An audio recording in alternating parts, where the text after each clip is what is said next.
it over and over and over again, and we're seeing it once more to take on the World Warrior himself. That is Ryu. Yeah, I'd be curious. This is going to be an interesting matchup. Yeah, because I feel like, again, we thought maybe in that set with Lugi, we saw maybe Ikan playing a bit more kind of passive, trying to maybe sort of throw a bit few more projectiles.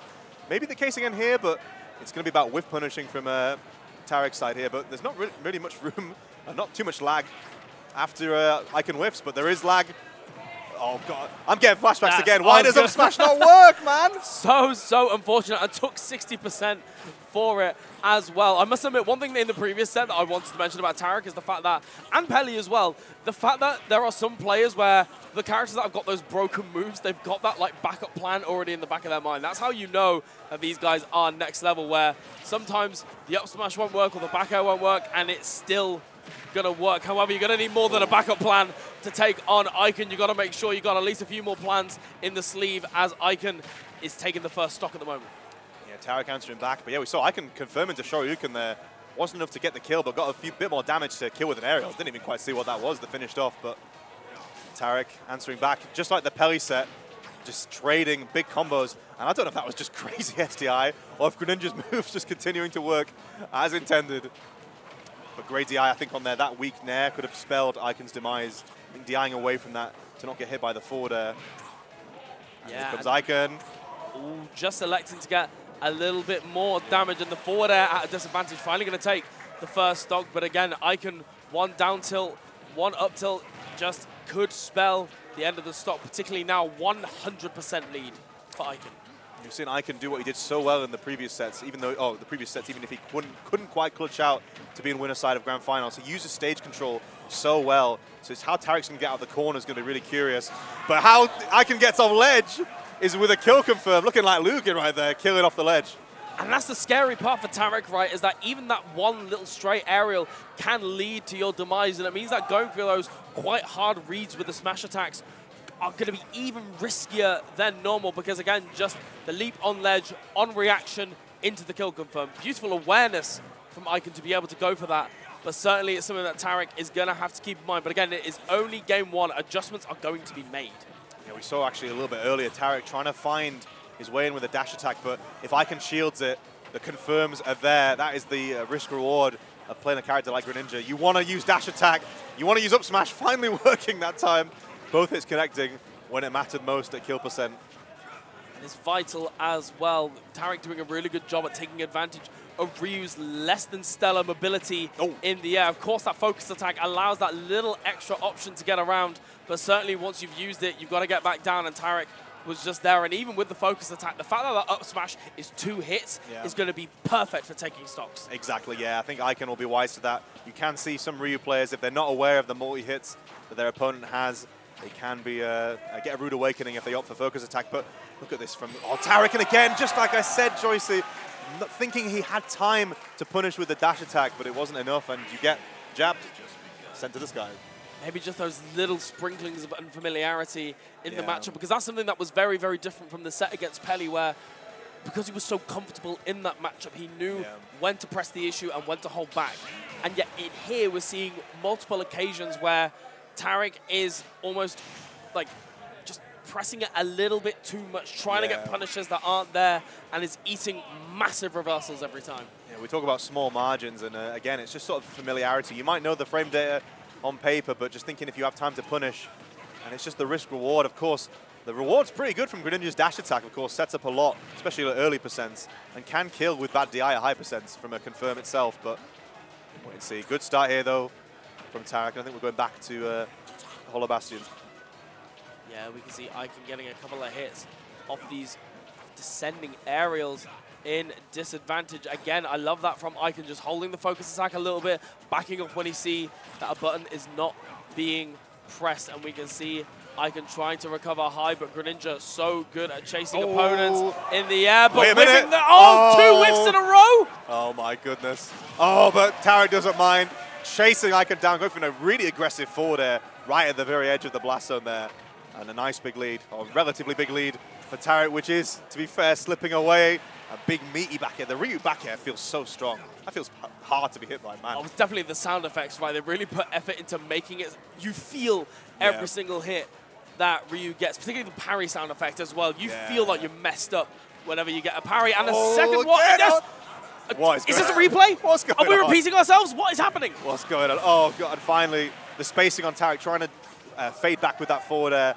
Ikan's back air was finally enough to beat it. But yeah, that was crazy. Just the Shoryu not working, but then up smash on platforms has always been a little bit of a hit or miss from Greninja's side. Maybe it's the hurt box of the character. It's hard to say, but yeah, we'll see. And now evens again, 2 stocks apiece, a reset.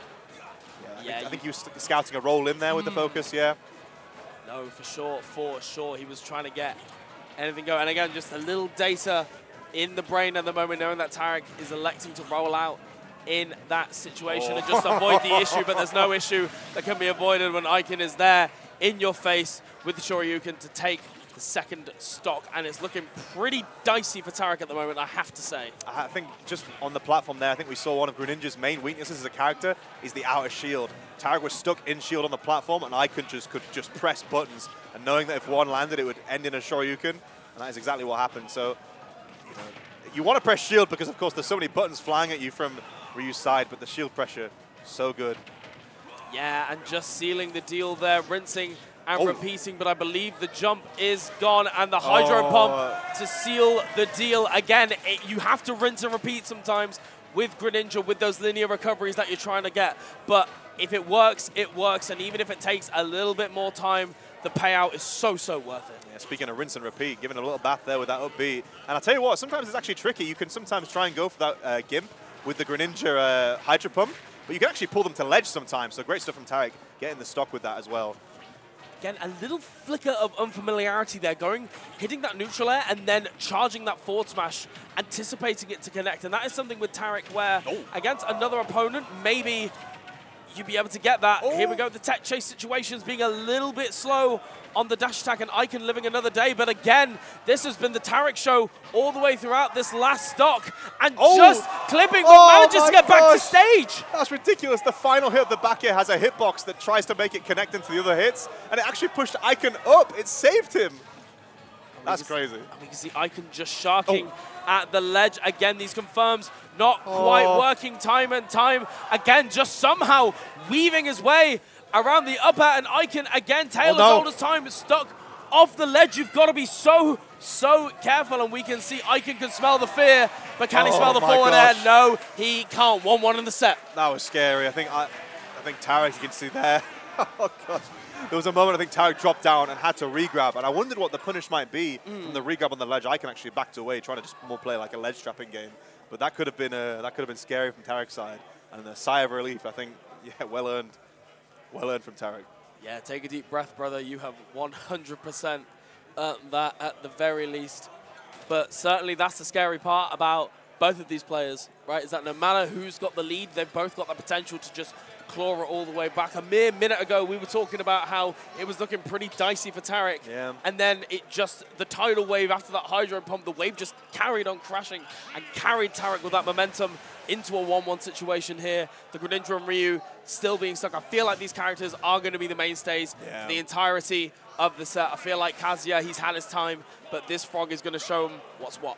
Yeah, I agree, actually. I think that maybe if Tarik had maybe got washed in one of the earlier games, we could have maybe seen a switch, but I think that we're seeing already that unfamiliarity, which is maybe understandably there. I don't know how many really strong Ryu players we have. Of course, we've got Andres FN from EU, but again, it's just not the most common matchup you might end up playing, but I think we're seeing just that unfamiliarity disappear a little bit, so Tarik figuring a few things out as we go into this third game. It's actually so big, it feels like a pivotal stage of the matchup. Game 2 is massive because it's either you go down 2-0 and you have to complete a reverse 3-0, or it's evens. So a huge win, I feel like there for Tarik in the momentum of the set.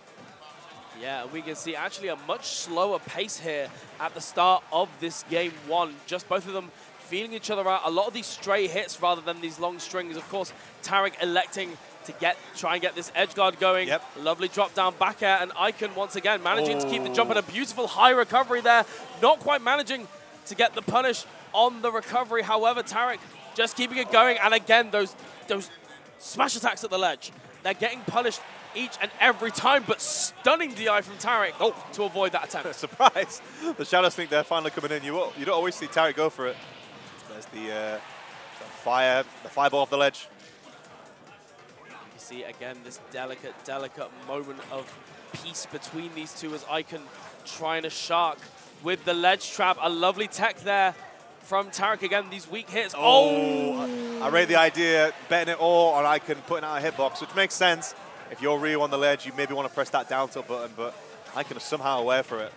It's one of those options that gets you maybe 1 or 2 stocks a set, right? And it's the first stock of game 3 is such a wonderful moment to be able to try and go for that, but unfortunately it didn't quite work. Stellar drift there from Ikan to avoid the back air from Tarik off the stage there. And just, again, that awareness, knowing that you can drift out that little bit, and even though the recovery isn't quite that good, you can still get back in that situation, and is really taking this all the way to the bank. His balance looking real pretty right now as 88%, and Ikan still living at nearly 160 Mo. Yeah, it's difficult now for Tarik to find his way back in. Trying to space her forward there, having to dash back out. It feels like, again, we said before, the shield pressure from Ikan is so strong, and a character like Greninja having that weaker shield. Oh, goes high into the sky yet, forward air. That's enough to take it. Still life in this from Tarik. I like the fact that Tarik also went for the forward air as opposed to the up smash, because it's so tempting. Oh, land on a platform, Greninja up smash, well, hey. But given the sort of lack of consistency that we've seen in this set, going for that forward air is quick, it's guaranteed, and there's no prospect of it not working. Yeah, and at that high percent as well. Always going to finish off Ikan. And look at this, some really good, really kind of catching up here on the percent from Tarik. He's been spacing so much with that back air. I feel like that multi-hit, trying to maybe catch Ikan out of shield and also being able to sort of drift away for it, making it safe. But that, for the first time we've seen the back end not quite safe as Tarik wanted. And gets shoryu'd for it. Oh, twinkle toes. Yeah, just getting the advantage state started there. Trying not to go for a drag down, just electing to keep advantage state that he has managed to do all the way through here. Ikan winning the race to the ledge and getting back on as a result. And that focus attack saving Ikan's skin. That would have been guaranteed kill at that percent, but the multi-hit of the up smash, no focus can save you now. I love that. That's brilliant. The Greninja up smash is on a platform. It's like spin the wheel. Will this connect? It really is. Will this connect? It really, really is. Thankfully, it's showing green there for Tarik. And once again, these two neck and neck in terms of stock and percent at the moment. And of course, game 3 is the most crucial moment, right? You don't want to have this be your last life. And Tarik just tripping from the Hadouken, but Ikan not getting too much off of it. Yeah, as soon as he landed on the platform, he got that confirmed. Send Tarik in the air, mate. If he gets an up air, he's finishing this with a Shoryuken. And exactly that was the case. Yeah, Tarik, I think in neutral was going okay. Again, he was spacing his arrows pretty well. Again, using a lot of back air, like I said. There was a time when he was, I think he just likes landing with the multi-hit and being able to space away with it. He landed with a nair at ledge and then immediately pressed jab because he just wanted a hitbox out to kind of cover himself. But just a few little slight errors in the spacing. And yeah, Ikan was taking full advantage and punishing. And potentially we're on set point here. Ikan 1 game away from moving for the rematch. Yeah, the run back against Lugi is tantalizing, being it from Regen 2023 or Regen 2022 in the case of Tarik. Both of these wanting their revenge against the Plumber, but they have got a mountain to climb. Both of these players do if they are going to meet Lugi at the summit of Regen 2023. Yeah, it's a nice storyline in the sense that both these players have really got motivation for wanting the run back with Lugi here, but yeah, Tarik's got a little bit more to do. Has to take 2 games to make that happen, and so far looking a little bit difficult here. Ikan with a really nice percent lead. Oh, I thought there was a chance there was a confirm there into a Shoryuken, maybe not. Yeah, maybe electing not to go for it just to make sure that it's extra fresh when it's guaranteed. Oh, no. As we can see right there, you get the jab 1-2 into the Shoryu, and it is a tale as old as time. Ikan with a very, very strong lead here, and again, Tarik is playing catch-up. Yeah, I think the confirm there from Ikan was from Tarik going for, I think it was like a whiffed pivot grab or something of the sort. Again, just a few little errors slipping in from Tarik's spacing, and against a character like Ryu and a player like Ikan, you just can't afford to lose, as we say, those small margins. Oh, fighting back. Yeah, really good response from Tarik. Not quite enough, but going for that usual deep edge guard that Tarik's known for. Did he help him? Did he help him? I feel like he might have a little bit. Oh, no. And it's so scary as well, because Ikan is drifting in such a way where Tarik can't fully commit to the edge guard, just staying really close to this left-hand side and then waiting for Tarik to have to be back to stage and using that as the point of recovery. And it means that those edge guards that Tarik was getting in those first couple of games, they're really not paying off as much as they should be. But Tarik, of course, still keeping it strong, managing to get the stock there, but this is a bit of a deficit here. Yeah, I think that forward air finally killing. Tarik had landed a few of those, which maybe with a bit more rage and maybe a bit less staling could have finished it off, but finally around 180, gets the forward air. And wow, what a big lead this is from Ikan now, full stock. Yeah, so strong, and the thing is, Tarik has made this kind of comeback. That was the comeback on this stage as well. However, it feels like Ikan is just it's such a stone wall. It's just not quite working out. And every time you think you can move one brick, it's just the avalanche comes down and you just take so much damage for even attempting the notion of trying to take Ikan down. Yeah, it's just, I think Tarik's landing more aggressively on Ikan's shield here, which can work in some respects if you space it perfectly and can be safe. But if you're wrong, you're going to eat a lot of damage. Wow. But wow, the aggression from Tarik, that's why he's going for it. That's why he's going and holding forward. And that's the thing, there have been, going for 2 or 3 of those up airs just to really deter using the focus attack, and then going for the nair and then the forward air right at the end to catch Ikan slipping, because you're not going to go for focus attack again. It's been punished over and over, and just again making the value worth it. Oh, the shield pressure. No, only the I think the medium or the weak Shoryuken there. Oh, but that should be enough, and it is. And USA makes the climb. The rematch is coming up. Great stuff to Tarik, making it that long losers run and finishing in a very respectable 3rd place. No rematch against Lugi this year, I'm afraid. No, it is all about, is out with the old and in with the new. Ikan, a really dominant showing, particularly by that last game as well. It felt like the download was complete, and Tarik, his days were numbered, and that number has unfortunately fallen to 0.